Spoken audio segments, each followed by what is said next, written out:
Owatonna High School boys hockey coach Josh Storm. The Huskies never trailed against South St. Paul. They're a pretty good team with some pretty good skaters, good players. Huskies won the game the other day 8-5. Some nice offensive chances capitalized by the Huskies, Josh.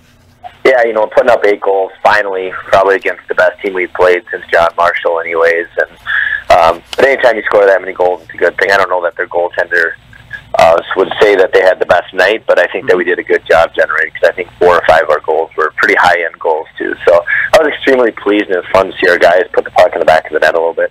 And why is it? What is it about the offensive effort that you guys want to do and are trying to do to generate more chances?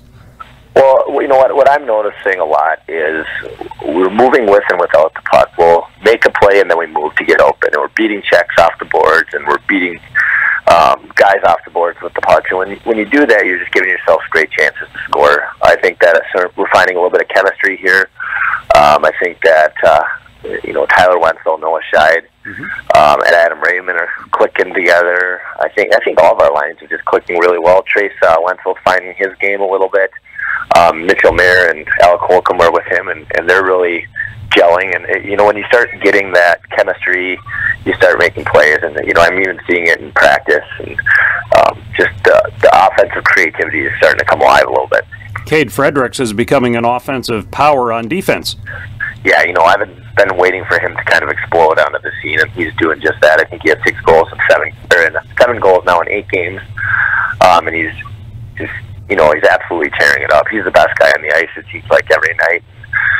Not only offensive was he really good since the beginning of the year, but defensively he was great in South St. Paul. They have a kid who was on the national festival in the top 50 players in the country, and I thought he absolutely dominated him. He was taking him wide and pushing him into the boards and played him great all night. And I was very happy with Cade's performance and think he's really coming into his own as a player. I expect huge things from him. With John Swenson, you've got a guy that seemed to me to be winning a lot of face-offs when he was a forward, and now seemed to play a decent, good game on defense and had a couple of points, too, in that win over South St. Paul. Yeah, Johnny's all about whatever he can do to make us a better team, and I caught wind. We had talked at the beginning of the year as coaches. We were a little bit short on defense, and we had talked, can we move back to maybe give us a better chance to win? But my big belief is that these kids get one chance to play high school hockey. It's important that I let them play where they want to play. And it seemed like Johnny wanted to play forward, and he came to me. But actually, I started hearing rumblings that he was kind of interested in playing D, and he told me Saturday before our Tuesday game that he wanted to. So I kind of pulled him aside, talked to him a little bit about it. It's a non-conference game. It was a great opportunity to throw him in, and he has a lot of experience back to D. He just did a great job. Especially about halfway through the first period, he got really comfortable, and he just skates so well and moves the puck so well, and he just got us out of the zone a lot. I'm really excited to see how he does back there. Brad Bystad was playing well in goal, gave up a couple, but made a couple of fantastic saves, but then had some sort of equipment issue, and Jacob Dubb came in and was also called on to make some big saves in that final period, too. Yeah, it was a goofy situation. It was just Brad just didn't have an edge to push off on, and,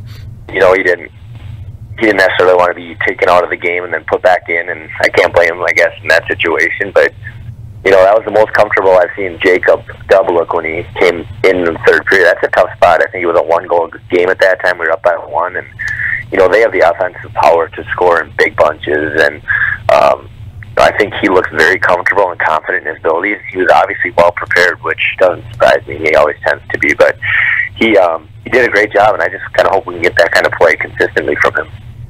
A bit of a break now for the boys hockey team before you play at the tournament up in Duluth. What kind of focus in practice or other things are going on between actual games? Well, Wednesday we had a really tough practice. We did a ton of battling, and it made it really tough for the guys. But with that kind of break, is a little bit nervous in what to expect. It's tough to get motivated to practice when you've had 8 games. Now you don't play for 13 days, and I couldn't believe how hard our guys came out. That might have been our best practice of the year, which is very encouraging for me. And Thursday we had a little bit of fun, and we did our first day of our NHL season. That's what we call it, and we split the guys into 4 teams, and we take a whole day, varsity and JV, and play 4-on-4 games for 20 minutes at a time, and we keep stats and scores and all that kind of stuff, and then we have a playoff towards the end of the year. So that was Thursday, and today we're going to get after it with some small area games and a lot of competition, and we'll start have a couple tough practices early next week, and we'll kind of say goodbye to them for a couple days after Wednesday's practice, and we'll come back on Saturday for a quick practice and get right back at it with Hudson and Duluth on the 28th. What do you like about going up to the Heritage Tournament? It's the best. It's a great venue. Their coach, Kevin Smalley, just does an unbelievable job. It's nice to get away from the families and the parents and really have it be about hockey for 3 days and kind of be amongst our team and bond and grow together and have that opportunity to have a lot of fun. And we get to play a lot of high-end teams up there. I think this might be one of the stronger groups of teams that tournament's had. Lost the mid-U, which hurts, but they did bring in 2 more teams who are a little bit higher level. So I'm excited to see what happens. Hudson's a good hockey team, and it's just always such a great event. And you open with Hudson. Comments about them or the other teams in particular you'd like to mention at all, Josh? Yeah, Hudson is a big physical team. They lost a lot of players last year who were really skilled. I actually trained them when they were younger, when I was doing some training in Hudson. So I knew a lot of those kids that graduated last year. But they're going to be a hard-nosed, physical team. Their coach is that way, and their players end up playing that way, it seems like, and they play really hard.